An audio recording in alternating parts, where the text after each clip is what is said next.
सर्वप्रथम सर्व मंडळींना ओम साईराम.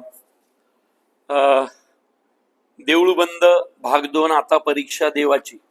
खरं तर 10 वर्षांपूर्वी देऊळबंदचा पहिला भाग आला होता.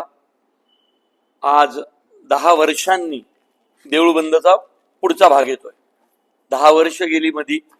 कदाचित देऊळबंद हा माझा पहिलाच सिनेमा होता. स्वामींचा आशीर्वाद पाठीशी राहिला. पहिल्या सिनेमात पण साईबाबा होते.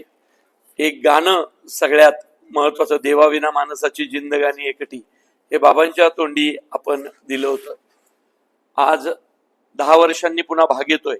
पहिल्या भागात स्वामींना शास्त्रज्ञ भेटला होता आणि अध्यात्म विरुद्ध विज्ञान असा एक लढा झाला. स्वामींनी शास्त्रज्ञाची परीक्षा पाहिली होती, त्याची परिक्रमा घडवून आणली. भाग 2 10 वर्षांनी स्वामींना महिला शेतकरी भेटणार आहे आणि इथं स्वामी तिची नाही, ती स्वामींची परीक्षा घेणार आहे. आता खर तर स्वामींची किंवा साईबाबांची, शंकर महाराजांची, गजानन महाराजांची, गगनगिरी महाराजांची परीक्षा घेण्याची आपली माणसाची काय ताकद आहे. पण 2 माणसं देवाची परीक्षा घेऊ शकतात अशी आमची धारणा आहे. एक शेतकरी आणि दुसरं कुठलीही महिला. आणि इथं तर ती महिला शेतकरी, म्हणजे शेतकरी महिला परीक्षा घेते. त्यामुळं मागच्या वेळी स्वामींना सोपं गेलं, परीक्षा घ्यायची होती. यावेळी शेतकरी महिला स्वामींची परीक्षा घेणार आहे, त्यामुळे स्वामींना परीक्षा द्यायची. काय आहे धमाल आणि एक अद्भुत अशा गोष्टी घडतील ते तुम्हाला पाहायला मिळेल. शेतकरी महिला इथे एकच नटी आलेली आहे, त्यामुळे हीच असणार स्वामींच्या भूमिकेत. पुन्हा मोहन जोशी वयाच्या, म्हणजे तेव्हा मोहन जोशी 65 वर्षांचे होते, बरोबर की नाही. आज त्यांचं वय 75 आहे आणि मागचे 5 वर्षात त्यांनी सिनेमा केला नाही कुठलाच. 5-6 वर्षात डायरेक्ट 6 वर्षांनी ते आले, कारण त्यांना थोडस शारीरिक प्रॉब्लेम झाला होता. त्यामुळे 6 वर्ष मोहन जोशी स्क्रीनवर दिसले नाहीत. 6 वर्षांनी पुन्हा ते मोहन जोशी त्याच ताकदीने उभे राहिलेत. त्यामुळे मी नेहमी एकच गोष्ट बोलतोय आत्ताच्या सगळ्या प्रमोशन मध्ये, की हा सिनेमा तुम्ही प्रवीण तरडे, स्नेहल तरडे किंवा पिट्याबाई किंवा त्यांची कुठली टीमसाठी, आमचे कैलास बाप्पू वाणी, आमच्या कुणासाठी पाहू नका. हा सिनेमा तुम्ही मोहन जोशींसाठी पहा. काय काम केलंय, म्हणजे मराठी रंगभूमीला लाभलेलं, चित्रपट सृष्टीला लाभलेलं सोन्याचं खणखणीत नाणं येते. आणि यावेळी तर ते नाणं असं वाजलंय की संपूर्ण जगभर त्यांच्या अभिनयाची चर्चा होईल.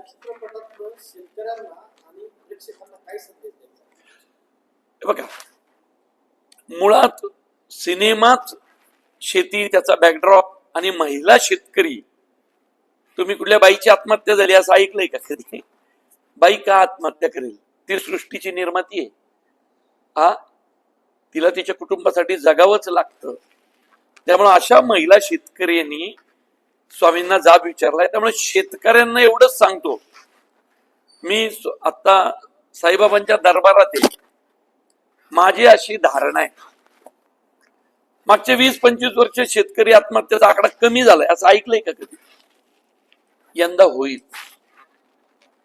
आणि त्यासाठीच या चित्रपटाची निर्मिती आमच्या कैलास बापूंनी केलेली आहे, वाणी साहेबांनी. कारण खूप धार्मिक माणूस येतो आणि त्यांची अशी धारणा आहे की या चित्रपटात मी जे शेतकऱ्यांसाठी सांगितलंय, आपलं वरवर काहीतरी बोलायचं नाही, अत्यंत महत्वाच्या विषयांना हात घातलेला आहे. ते ह्या सिनेमात तुम्हाला पाहायला मिळेल. आणि वाढत, सतत मागचे काही वर्ष वाढणारा आत्महत्यांचा आकडा यावेळी एकनी जरी कमी झाला तरी आमच्या कैलास बापूंचं जे स्वप्न आहे ते पूर्ण झालं. आणि आम्ही सगळ्यांनी जे कष्ट केलेत ते कष्ट काय म्हणतात सार्थकी लागले, असं मी साईबाबांच्या चरणी आता इथं सांगेन.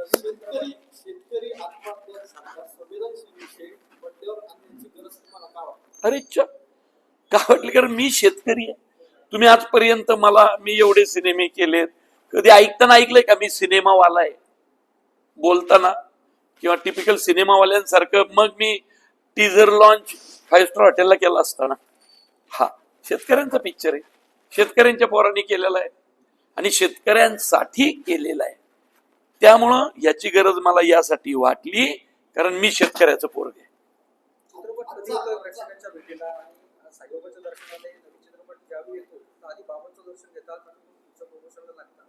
काय बाबांवरती पण कधी चित्रपट करण्याचा विचार केला? चित्रपट तुमचा इतका सुंदर आणि ते बाबांचे आणि स्वामींचे आशीर्वाद या चित्रपटाच्या मागे. हे बघा, 21 मे 2026 फक्त 10 दिवस राहिले. तो म्हणजे आज जी पत्रकार परिषद चालली, उद्या तर 9च राहतील. 10 दिवस राहिलेत 21 मेला. आणि आजवर चित्रपट रिलीज कधी होतात? शुक्रवारी. आपल्या सगळ्यांनाच माहिती आहे ना, सिनेमा शुक्रवारी येतो. हा सिनेमा गुरुवारी येणार आहे. स्वामींचा सिनेमा आहे, तो गुरुवारीच येणार. म्हणून गुरुवारी रिलीज होतोय 21 मे 2026. हे बघा, शेतकरी एकटा पडलाय का पाडलाय?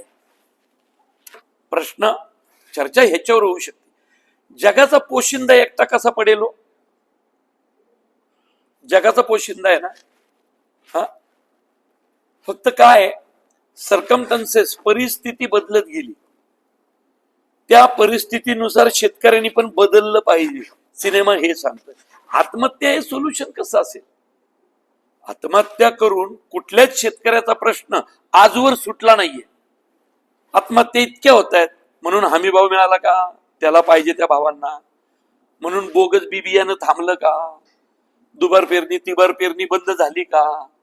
शेतकरी सल्लागार, कृषी सेवा केंद्र एकदम रातोरात सुधारली का? PGR कंपन्या या इमोशनल होऊन काय त्यांनी काय लगेच शेतकऱ्यासाठी चांगली हे औषधं दिली का?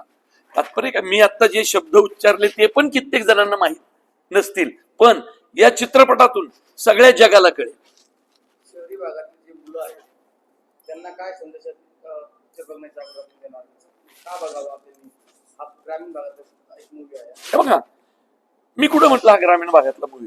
शेतकरी शहरी भागात येऊन जी माणसं राहतात त्यांचा आजा पंजा खापर पंजा 3 पिढ्या मागे ते कोण होते?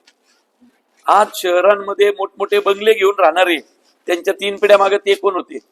अरे आपण सगळे शेतकरी, मूळचे आपण सगळे शेतकरी. त्यामुळे हा प्रश्न ग्रामीण भागाचा याचा नाहीये. मग तसा मांडला असता, हा प्रश्न तुमचा आमचा आहे, हा प्रश्न शेतकऱ्यांचा पण नाही. अहो, पुण्यामध्ये प्रभात रोडला मोठ्या बंगलीमध्ये राहणाऱ्या लोकांचाही हा प्रश्न आहे. नरिमन पॉइंटला करोडो रुपयांच्या इमारती बांधणाऱ्यांचाही हा प्रश्न आहे. आणि बुलढाण्यामध्ये, सिंदखेड राजा, मराठवाड्यामध्ये, मुळशी तालुक्यामध्ये, सातारा, सांगली, कोल्हापूर, परभणी, कुठेही जा, हा प्रश्न त्यांचा आहे. म्हणून हा प्रश्न संपूर्ण महाराष्ट्राचा आहे. हा चित्रपट संपूर्ण महाराष्ट्राचा. सलग काम केल्याचा उल्लेख आलेला आहे. कशी एनर्जी टिकून ठेवली आणि टीमला कसं असतं माहितीये का? मुळात मला कळलं नाही मी 33 तास काम करतोय, कारण शेवटचे 2 दिवस राहिले होते. निर्माते शेजारी बसलेले, या माणसाने काय पद्धतीनं म्हणजे सर्वस्व झोकून दिलंय. हा कुणी असा निर्माता नाही ना की ज्याच्याकडे करोडो पडलेत. हा असा निर्माता आहे की ज्यांनी पहिल्या भागाचे सगळे पैसे डोनेट केले होते. अशा निर्मात्याचा पिक्चर जर मी करतोय तर त्याचा रुपया वाचवण्यासाठी मी बांधील होतो. म्हणून मला कळलं नाही 33 तास झालेत का. कारण का माहितीये का, दुसरा दिवस तिसरा दिवस उजाडला असता तर आमचं नुकसान झालं असतं, निर्मात्यांचं लाखोंचं. त्यामुळं मला ते लोकेशन जे अवेलेबल होतं 24 तासासाठी घेतलेलं, आणि कलाकारांच्या ज्या तारखा होत्या त्या तारखा परत मिळणार नव्हत्या. त्या तारखांच्या आत मला ते शूटिंग संपवायचं होतं. त्यामुळे मला नाही कळलं वेळेचं गणित. इंडोर चाललेलं होतं शूट, मी करत होतो. कदाचित मोहन जोशींसारख्या ज्येष्ठ अभिनेत्याला त्रास झाला, पण त्या माणसाच्या चेहऱ्यावर हू का चू नाही रे. 33 तास थांबला रे माणूस. कारण त्यांनाही कळत होतं की जे चाललंय ते इतकं कष्टानी आणि अडीअडचणींमधून चाललंय, त्या प्रत्येक निर्मात्याच्या रुपयासाठी मोहन जोशी सर सुद्धा बांधील होते. म्हणून आपण सगळे नशीबवान आहोत की या आपल्या मराठी नाट्य चित्रपट सृष्टीला मोहन जोशींसारखा अभिनेता लाभला. आणि या लोकांच्या कष्टावर ही सृष्टी, म्हणून म्हटलं ना, हा चित्रपट कैलास वाणींचे करोडो रुपये लागलेत म्हणून पाहू नका. प्रवीण तरडे झटून काम करतो, शेतकऱ्यांसाठी काहीतरी बनवतो दरवेळी म्हणून नका पाहू. हा सिनेमा मोहन जोशींसाठी आपल्याला बघायचा आहे. शेतकरी राजा आहे, दररोज अनेक समस्यांना तोंड द्यावं लागतं. कधी अवकाळी पाऊस असेल, कधी गारपीट असेल, अनेक समस्या शेतकऱ्यांसाठी नवीन उद्भवत असतात. मग या समस्या ज्या उपस्थित होतात त्या समस्येला सरकारची धोरणं जबाबदार आहेत की समाजाची उदासीनता? हे बघा, सरकार बदलत जात आहेत, बरोबर. आज फडणवीस साहेबांचे, आधी शिंदे साहेबांचं होतं, त्याच्या आधी उद्धव साहेबांचं होतं, त्याच्या आधी पवार साहेबांचं होतं, नाही का. आपल्याकडं सरकार खूप बदलली, अडीअडचणी वेगवेगळ्या टप्प्यांवरती वेगवेगळ्या पद्धतीने येतात. शेतकऱ्यांच्या प्रश्नांवरती आता तोडगा शेतकऱ्यांनीच काढला पाहिजे, कारण सरकार बदलत जात आहेत, पण त्याच्यावर तोडगा निघतोय का? तर तोडगा आता शेतकऱ्यांनीच काढला पाहिजे. कर्जमाफी हा तोडगा आहे का? हमीभाव हा तोडगा आहे का? बोगस बी बियाणं संपवणं हा तोडगा आहे का? खोटी खतं आणि त्याच्या फवारणी हा तोडगा आहे का? बोगस बी बियाणं शेतकरी कृषी सेवा केंद्रांमधूनच कधीतरी विकली गेली, दुबार पेरणी तिबार पेरणी झाली, मग त्याला शेतकरी जबाबदार आहे का? शेतकऱ्याचा अभ्यास कमी पडतोय. आता शेतकऱ्यांनी कुणाला जाब विचारायचा आम्ही सांगितलंय. शेतकऱ्याने अभ्यास केलाच पाहिजे आम्ही सांगितलंय. पंजा शेती करतोय म्हणून खापर पंजा, म्हणून पंजा, म्हणून आजा, म्हणून बाप, आता पोरग पण चालणार नाही. माझ्या खापर पंजाच्या वेळी शेती वेगळी होती, आता शेती वेगळी आहे. माझ्या खापर पंजाच्या वेळी जमिनीचा कस वेगळा होता, आता वेगळा आहे. जमिनीचा कस बदललाय, औषधाची पद्धत बदलली पाहिजे. मग ती कुठली, कशी, काय याचा अभ्यास आहे. तो अभ्यास आता अभ्यास केल्याशिवाय परीक्षेला बसायचंच नाही. जर आत्महत्याग्रस्त शेतकऱ्यांच्या कुटुंबाला संदेश द्यायचा असेल तर तुम्ही काय द्याल? मी त्यांना एकच संदेश देईल, हा सिनेमा बघा बस. पिट्याबाई काय नेहमीप्रमाणे, आता तुम्हाला तर माहिती आहे, माझा सिनेमा पिट्याबाई नाही, दयाबाई नाही. साई संस्थांनी एक निर्णय घेतलाय की जो आत्महत्याग्रस्त शेतकरी आहे त्याला मोफत शिक्षण दिलं त्यांच्या मुलांना त्यांच्या मुलांना. बघा, साई संस्थांनी आजपर्यंत, शिर्डीच्या साई संस्थांनी काय काय केलं याचं मी काय बोलणार. अख्खा महाराष्ट्र काय अख्ख्या देशाने पाहिलंय ते. कोरोना काळातली मदत असेल, रोजचं गरिबांसाठीचं अन्न छत्र असेल, मेडिकल आपले हॉस्पिटल्स आहेत त्यातनं केलेली जाणारी सेवा असेल, आणि आता शेतकऱ्यांच्या मुलांसाठी त्यांनी हे केलंय, मोठी गोष्ट आहे. म्हणून तर कुठल्या हॉटेलांमधून, 5 स्टार हॉटेलांमधून न फिरता देवस्थानांमधून फिरतोय ना.